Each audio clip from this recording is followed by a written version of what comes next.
Hello students, एक बार फिर से हमारे यूट्यूब चैनल पर आपका स्वागत है। आइए हम लोग देखते हैं आज NCERT class 11th mathematics exercise 3.4 introduction. NCERT class 11 के एक्सरसाइज 3.4 का हम लोग इंट्रोडक्शन देखते हैं। ट्रिग्नोमेट्री चैप्टर चल रहा है इस समय, तो उसका इंट्रोडक्शन देखते हैं, कॉन्सेप्ट देख लेते हैं थोड़ा सा क्या है प्रिंसिपल सॉल्यूशन और जनरल सॉल्यूशन। तो प्रिंसिपल सॉल्यूशन होता क्या है, तो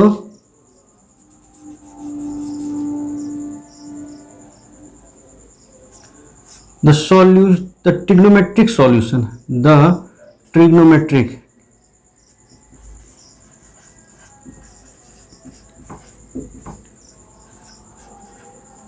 solution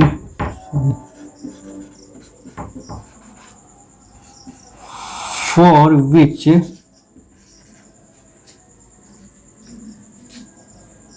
zero is less or equal to x and x is less than 2 pi is called principal solution।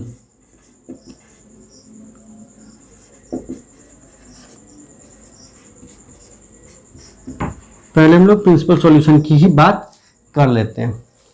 Principal solution का मतलब क्या होता है? प्रिंसिपल सॉल्यूशन मतलब कि कोई भी ट्रिग्नोमेट्रिक वैल्यू हमने पढ़ा है शुरुआत में, जब हमने शुरू किया था तो हमने पढ़ा था कि ये जब जीरो से शुरू होता है, ये π/2 पाई, ये कितना हो जाएगा 3π/2 और फिर ये 2π हो जाएगा। ये 2π भी कहा जाता है। ठीक, तो यहाँ से शुरू होता है। ठीक, हमने पढ़ा था कि ये वाले इसमें जो पड़ेगा क्वाड्रेंट में, ये ऑल पॉजिटिव होता है, पॉजिटिव होता है। यहाँ पर साइन और कॉस पॉजिटिव होगा, यहाँ पर tan और cot हो जाएगा पॉजिटिव, यहाँ पर cos और sec ये पॉजिटिव हो जाएंगे। ये हमने पढ़ा था। यहाँ पर सारी वैल्यूज, ट्रिग्नोमेट्री की सारी वैल्यूज यहाँ पे पॉजिटिव होती है। और हमने पढ़ा भी तो था 10th क्लास में, 0 से लेकर 90 तक के बीच के हम 10th क्लास में पढ़ते थे वैल्यू, और सारी पॉजिटिव तो आती थी, कहाँ निगेटिव आती थी? कुछ याद है? नेगेटिव तो उसमें कुछ रहता ही नहीं था। तो यहाँ पे सारा पॉजिटिव होता है। ऐड शुगर टू कॉफी, ऐसे आप कह के याद कर सकते हैं, ऐड शुगर टू कॉफी। ठीक, A for all, S for sine, तो साइन और कॉसिक होगा, sorry cosec, T for ten cot, और ये सी ओ से कॉस और सेक। ठीक, तो ऐसे भी आप याद कर सकते हैं। तो यहाँ पे अब किसी भी वैल्यू के लिए कोई भी हम वैल्यू लेते हैं, ठीक, साइन हो, कॉस हो, टेन हो, किसी चीज़ के लिए। अब ये तो है नहीं कि एक ही जगह एक ही वैल्यू आएगी। अगर मान लीजिए कि 1/2 बोल रहे हैं, अब ये 1/2 है ना, किस किस थीटा पर आ सकता है? तो जरूरी थोड़ी ना है कि एक ही जगह आएगा। π/6 पर साइन मान लीजिए ये दिया हुआ है। ठीक, तो साइन के लिए वैल्यू जो है sine x is equal to 1/2 दिया हुआ है, तो इसका मतलब ये थोड़ी ना कि x हम π/6 ही होगा। π/6 यानी कि 30 डिग्री, तो 30 डिग्री पर ही थोड़ी ना होगा, फिर यहाँ पे भी तो होगा पॉजिटिव। ठीक, और फिर पॉजिटिव फिर एक बार घूम के यहाँ पे आएगा, फिर यहाँ पे आएगा। तो इसीलिए कहा कि बहुत सा सॉल्यूशन हो सकता है इसका। क्या क्या हो सकता है? देखिए, अब यहाँ पे पाई हाफ है, तो ये π/6 पर तो हो गई होगा, π/6 पर तो हो गई होगा। और फिर कहाँ पे होगा? ये देखिए, पाई माइनस π/6 पर भी होगा, तो यानी कि 5π/6 पर हो जाएगा। ठीक, फिर 2 पाई हो जाएगा यहाँ पे, तो यानी कि 11 पाई बाई 6 पर हो जाएगा, फिर सोन, और मतलब बहुत आगे बढ़ते चला जाएगा। तो इतना हुआ कि इन्फिनिटी तक चला जाएगा, पता नहीं कहाँ तक चला जाएगा। तो हम किस किस का बखान करें, किस किस का बयां करें, क्या क्या बताएं आपको, है ना, बहुत लंबा होता चला जाएगा। अब इससे बचने के लिए प्रिंसिपल सॉल्यूशन की जरूरत पड़ी कि बताइए, तो कहा गया कि एक चक्कर ही काफी है बताने के लिए। ये कंप्लीट एंगल तो एक ही चक्कर में बनता है ना, उसके बाद तो सारी मोह माया है दुनिया। पृथ्वी गोल है, इससे ज्यादा क्या चाहिए, बाकी सब मोह माया है। यानी ये कंप्लीट एंगल बनता है। अब इसके आगे तो एंगल हम बनाते जाते हैं तो उसी के ऊपर चढ़ता चला जाएगा, चढ़ता चला जाएगा, चढ़ता चला जाएगा, तो हमको उससे कोई, तो 0 से लेके एक बार चक्कर लगाया 2 पाई तक, बस यहां तक की बात को ही हम लोग प्रिंसिपल सॉल्यूशन कहेंगे, क्योंकि उसके बाद तो फिर घूमता जाता है, वही चीज वही चीज वही चीज वही चीज वही चीज, रिपीटेशन होता है, बस उसके ऊपर चक्कर लगाते जाते हैं, एंगल बढ़ता जाता है, बिना मतलब की कोई बातें ये है नहीं। ठीक, इसलिए ऐसा कहा गया है। ये तो हमारे किसकी बात थी, प्रिंसिपल सॉल्यूशन की बात थी। तो प्रिंसिपल सॉल्यूशन को थोड़ा समझ लें, उसके बाद हम लोग जनरल सॉल्यूशन की बात करेंगे। तो इसमें तो हमें नहीं लगता है कि कुछ भी नोट करने लायक है, तो आप नोट करें। अरे क्या नोट कीजिएगा, हमने तो लिखा कि अगर sine x is equal to 1/2 है, तो x की वैल्यू क्या क्या हो सकती है, x की वैल्यू हो जाती है π/6 हो सकती है, और क्या हो सकती है 5 π/6 हो सकती है। ठीक,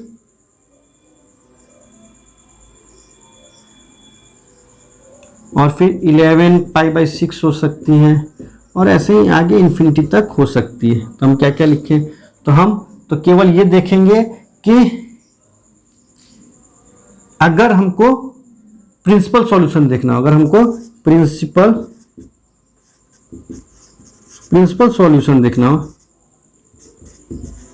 देखना हो तो हम तो बस केवल यही देखेंगे कि 2 पाई के बीच में कौन कौन सा आ रहा है। तो 2 पाई के बीच में तो बस यही दो आ रहे हैं, 2 पाई के बीच में यही दो, एक π/6 आ रहा है, π/6 यानी कि कितना, अरे 0 यानी कि 0 डिग्री, और ये 360 डिग्री, इन दोनों के बीच में आना चाहिए। तो ये π/6 कितना होता है 30 डिग्री होता है। अच्छा, और ये 5 π/6 कितना होगा, तो 5 π/6 कितना होगा 150, यही होगा ना। हाँ, तो इतना होगा। अब यही दो तो आएगा, ये कितना हो जाएगा 330 डिग्री हो जाएगा, ये 330 डिग्री, ये नहीं होगा, 330 डिग्री तक एक्सीड कर गया, नहीं 330 डिग्री भी आपका 330 डिग्री होगा क्या,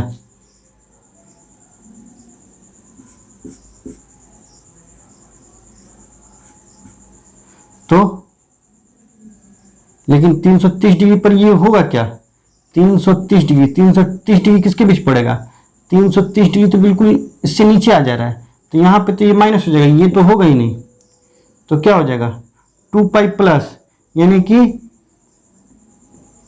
13 π/6 इस पर होगा।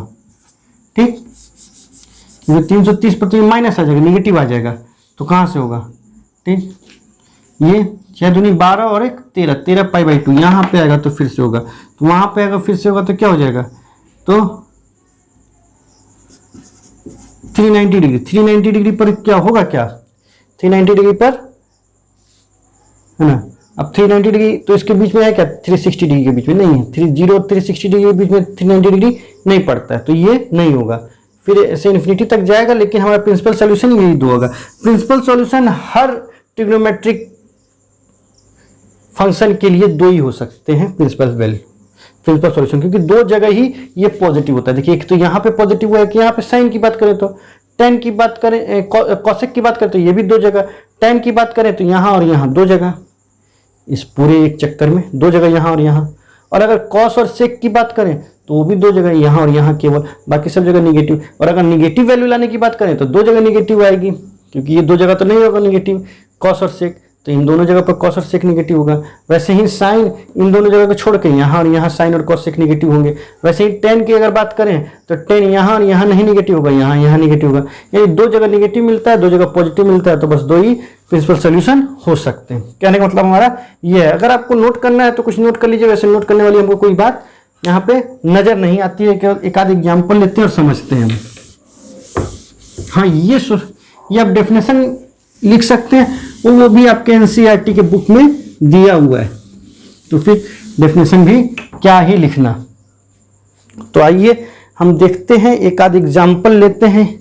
एक एग्जाम्पल ही वैसे काफ़ी हो जाएगा, है ना, फिर भी हम लेके देख लेते हैं, एक दो एग्जाम्पल ले लेते हैं। पेज नंबर 74 में आपके एग्जाम्पल दिया हुआ है, साइन एक्स का प्रिंसिपल सॉल्यूशन निकालना है। Sine x is equal to दिया हुआ है क्या, 3π/2 दिया हुआ है। तो बोल रहा है कि प्रिंसिपल सॉल्यूशन निकालिए। अब ये कहाँ पर 3π/2 sorry √3/2, sine x is equal to √3/2 कहाँ पे अब ये होता है, वैल्यू कहाँ पे आती है। तो हम अगर याद करें तो हम कहेंगे कि साइन में किस एंगल के लिए √3/2 होता है, तो होता है π/3 के लिए, π/3 के लिए होता है। तो π/3 के लिए होता है, तो अब ये π/3 के लिए होता है, तो कहाँ साइन जो है वो पॉजिटिव होता है। तो यहाँ पे फर्स्ट में और सेकंड में, यानी कि π/2 में से कुछ पाई में से कुछ माइनस करेंगे तभी ये ऊपर आएगा। पाई में कुछ भी अगर थोड़ा सा भी ऐड कर देंगे तो नीचे लटक जाएगा। ठीक, तो हमें पाई में से कुछ समथिंग माइनस करना होगा, और ऐसा इसलिए करना होगा कि पाई में से ही माइनस करना होगा, क्योंकि हमको ये फंक्शन चेंज भी नहीं करना है। ठीक, तो इसलिए ऐसा हमको करना है। तो हम क्या करेंगे कि pi sine x is equal to, x नहीं लिखते हैं sine pi minus π/3 is equal to sine π/3 is equal to √3/2। दो ही जगह आता है, तो ये 3 एकम 3 और 3 में से ये घट गया, तो 2π/3 और साइन, और ये साइन π/3 और ये √3/2। तो हम कह सकते हैं hence principal solution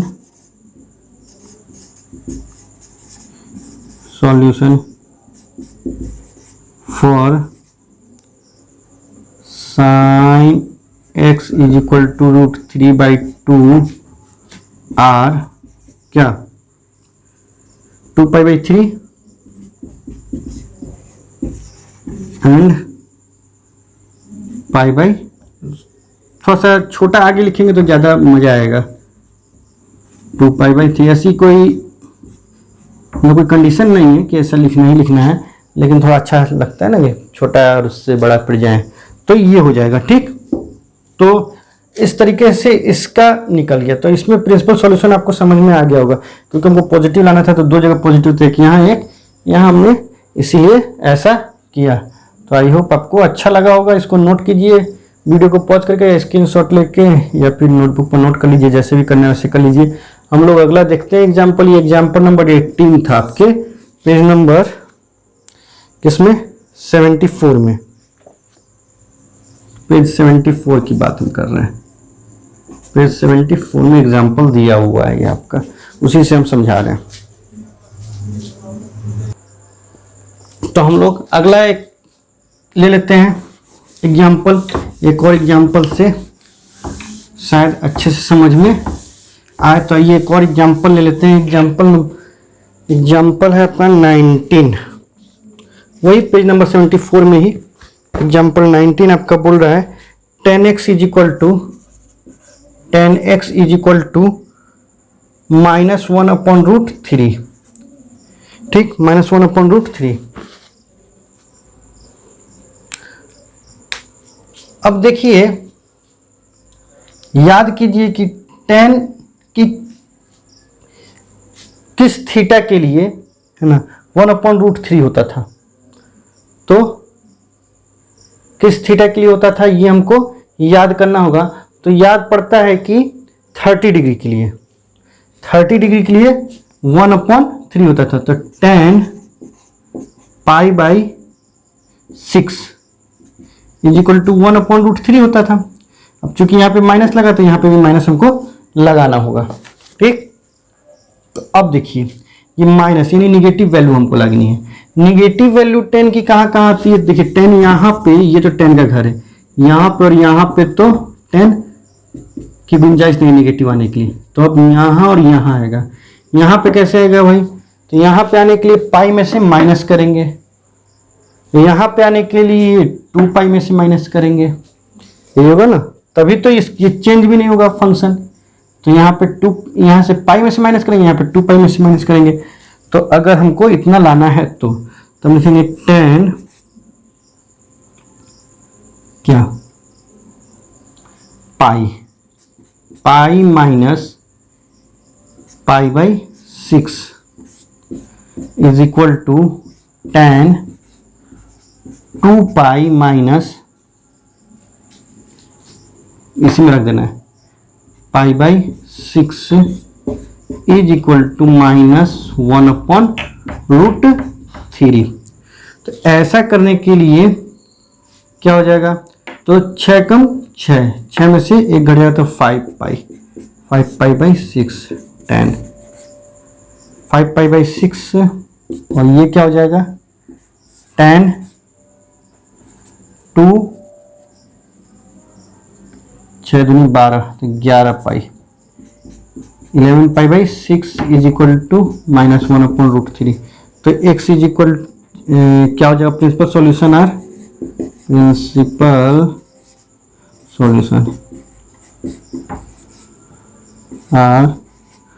x is equal to 5 π/6 and 11 π/6, ये दो, ठीक,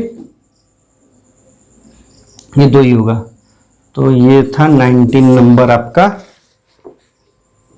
एग्जाम्पल, ठीक। तो आई होप ये भी आपको समझ में आ गया होगा। तो अब हम लोग बात करेंगे किसकी? जनरल सॉल्यूशन की। ये तो था प्रिंसिपल सॉल्यूशन। जनरल सॉल्यूशन क्या कहता है? वीडियो को पॉज करिए, स्क्रीनशॉट ले से अपनी नोटबुक पर नोट कर ले। तो जनरल सॉल्यूशन क्या कहता है? जनरल सॉल्यूशन क्या करता है कि वो n के रूप में रिप्रेजेंट करने के लिए कहता है। तो आइए सबसे पहले हम लोग बात कर लेते हैं कि अगर देखिए, अगर थ्योरम के रूप में तो आपके दिया हुआ है पेज में, आप समझ जाएंगे, बहुत ज़्यादा इंपॉर्टेंट नहीं इसलिए हम समझा नहीं रहे हैं। पेज नंबर 75 में आपका थ्योरम 1 और थ्योरम 2 करके ऐसे करके दिया हुआ है। तो वहाँ से आप अगर समझना चाहें ज़्यादा विस्तृत रूप से तो वहाँ पर समझ लें। लेकिन हम बात कर रहे हैं कि जनरल सॉल्यूशन के लिए, ठीक। तो पहले हम बात करते हैं कि देखिए sin x is equal to अगर 0 हो तो, sin x is equal to अगर 0 हो तो sin x, sin की वैल्यू 0 कहाँ कहाँ आती है? साइन कहाँ 0 हो जाता है? तो साइन पाई पर आके 0 हो जाता है, साइन पाई पर आके 0 हो जाता है, ठीक। यहां से आता है, यहाँ ये यहाँ पे 0 हो जाता है, साइन पाई पे आके 0 होता था। अगर sine x is equal to 0 हो गया तो x is equal to n pi हो जाएगा। क्या हो जाएगा? n पाई। और यदि cos x is equal to 0 हुआ तो वो, तो x इज इक्वल टू क्या? तो cos कहाँ पे आके 0 होता है?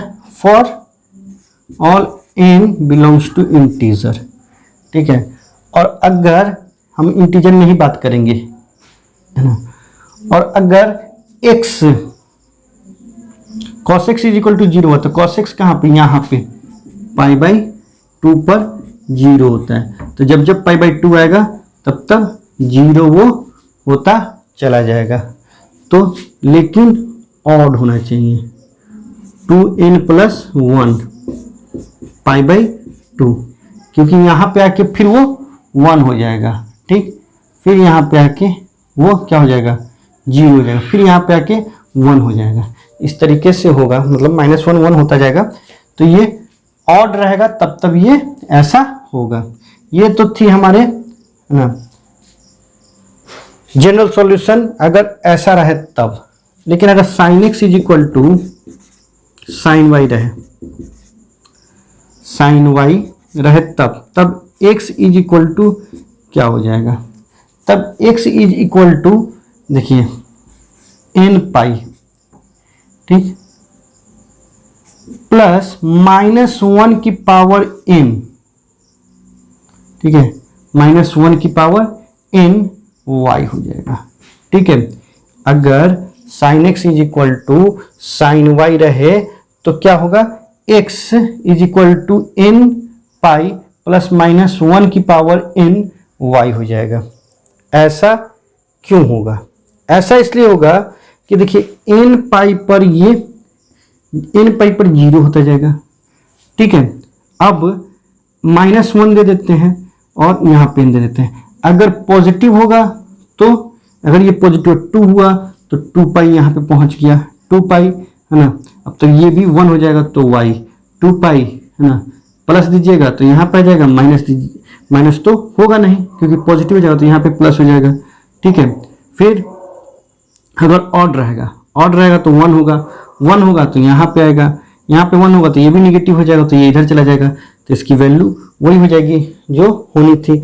और अगर ऑड हुआ भी, अगर 1 में हुआ 3 हुआ तो 3π में, तो देखिए 1π 2π 3π, 3π में ये क्या होगा, ये निगेटिव अगर रहेगा तो ये इधर चला जाएगा, तो इस तरीके से इसकी वैल्यू आती चली जाएगी। अच्छा, cos x = अगर cos y हुआ तो क्या होगा, cos x = cos y हुआ तब x = 2nπ plus minus y हो जाएगा।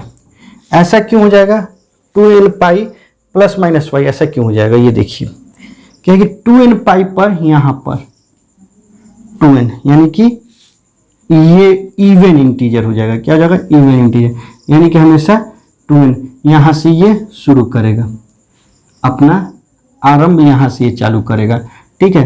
तो यहाँ से जब चालू करेगा तो अब इसमें प्लस कीजिए चाहे माइनस कीजिए, ये अपने घर में रहेगा, ठीक। इसलिए ये ऐसा हो जाएगा, मतलब याद करने का एक तरीका हम आपको बता रहे हैं।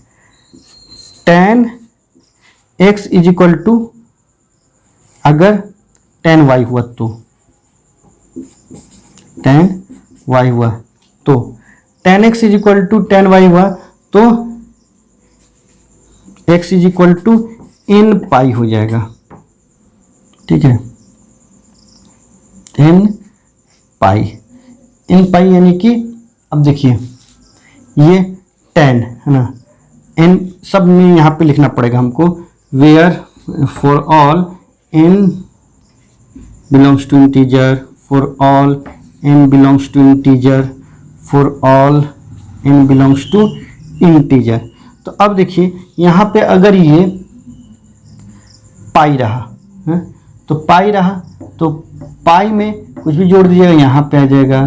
फिर अगर 1π 2π रहा तब भी कुछ जोड़ दीजिएगा यहाँ पे आ जाएगा, तो कुछ फर्क हमको नहीं पड़ता है, ठीक है। तो इसलिए ये nπ हो जाएगा, ठीक। आई होप आपको समझ में आ गया होगा। यही है हमारा जनरल सॉल्यूशन। क्या है जनरल सॉल्यूशन के लिए, जनरल सॉल्यूशन, इस पर भी हम लोग देखेंगे एक आध एग्जाम्पल।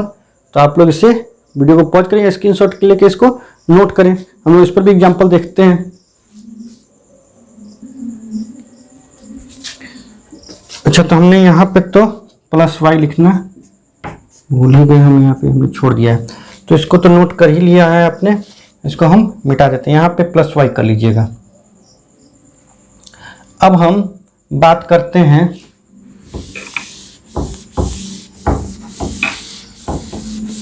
कुछ एग्जाम्पल की। एक एग्जाम्पल अगर हम ले लें इसमें, तो एग्जाम्पल आपका ले लेते हैं कि जनरल सॉल्यूशन हमको निकालना है sine x is equal to -√3/2 के लिए, -√3/2 के लिए। अब हम याद करेंगे ये √3/2 कब आता है, तो साइन 60 डिग्री पे आता है। तो sine x is equal to minus, अगर √3/2 है तो इसका मतलब क्या है, माइनस साइन π/3, तभी तो 60 डिग्री होगा। माइनस में कब आएगा, जब यहां पर लटकेगा नीचे, ठीक, क्योंकि हमको चेंज भी तो नहीं करना है फंक्शन को, नहीं तो 90 - थीटा 90 + थीटा भी कर सकते थे, तो चेंज हो जाएगा, कॉस में चला जाएगा। हमको तो साइन पाई ± थीटा में ही ना साइन थीटा आता है, इसलिए हमको ऐसे ही कुछ करना होगा। तो हमने क्या किया कि हमने सोचा, और जब हम जनरल सॉल्यूशन निकालते हैं, पहले प्रिंसिपल सॉल्यूशन निकालते थे, प्रिंसिपल सॉल्यूशन निकालते हैं तो उसमें छोटा वाला हम लेते हैं, तो क्यों ना हम एक ही निकालें। तो हम निकाल ले रहे हैं साइन पाई प्लस, क्योंकि माइनस करेंगे तो प्लस में हो जाएगा, तो sine pi plus π/3 equal to -3/2। तो क्या हो जाएगा, 3 कम 3 और 1 4, 4π/3 हो गया। ये हो गया, यानी कि ये y इज इक्वल टू हमारा ये हो गया, ठीक है, साइन y ये हो गया, ठीक है, ये हमारा साइन y हो गया। अब मतलब कि हमारा y हो गया, ये क्या हो गया, ये y हो गया, ठीक। अब हमारा प्रिंसिपल सॉल्यूशन क्या बोलता है, प्रिंसिपल सॉल्यूशन बोलता है कि अगर sine x is equal to sine y, क्या देता है, implies y is equal to n pi, ठीक है, और प्लस -1 की पावर n और y, ठीक। तो इस हिसाब से तो y इज इक्वल टू हमारे पास क्या हो जाएगा, y इज इक्वल टू हो जाएगा n पाई प्लस -1 की पावर n और y की जगह पर 4π/3। ये हमारा कौन सा सॉल्यूशन हो जाएगा, जनरल सॉल्यूशन इसे बोलेंगे, क्या बोलेंगे, जनरल सॉल्यूशन। आई होप आपको ये भी समझ में जनरल सॉल्यूशन आ गया होगा। और यहां पे लिखना जरूरी है कि where n belongs to z, यानी इंटीजर, ठीक, ये लिखना जरूरी होता है। तो ये हो गया। तो हमने इंट्रोडक्शन समझा, आज हमने क्या समझा, आज इंट्रोडक्शन समझा इसमें, इस वीडियो में। अब अगले वीडियो में हम एक्सरसाइज शुरू करेंगे, और इस एक्सरसाइज में 9 क्वेश्चन है जो कि जल्दी ही सॉल्व होंगे, बहुत आसान क्वेश्चन है। तो हम लोग अगले वीडियो में इसको देखते हैं, 3.4 का अगला क्वेश्चन। अगर आपको हमारा वीडियो अच्छा लगा हो, इंट्रोडक्शन अगर अच्छा लगा, समझ में आया होगा, तो इसे हमारे वीडियो को लाइक कर दें, हमारे चैनल को सब्सक्राइब कर दें, बेल आइकन को भी प्रेस कर लें, क्योंकि जब भी हम अपना नया वीडियो अपलोड करेंगे तो आपको उसका नोटिफिकेशन मिल जाएगा। Thank you for watching, good bye.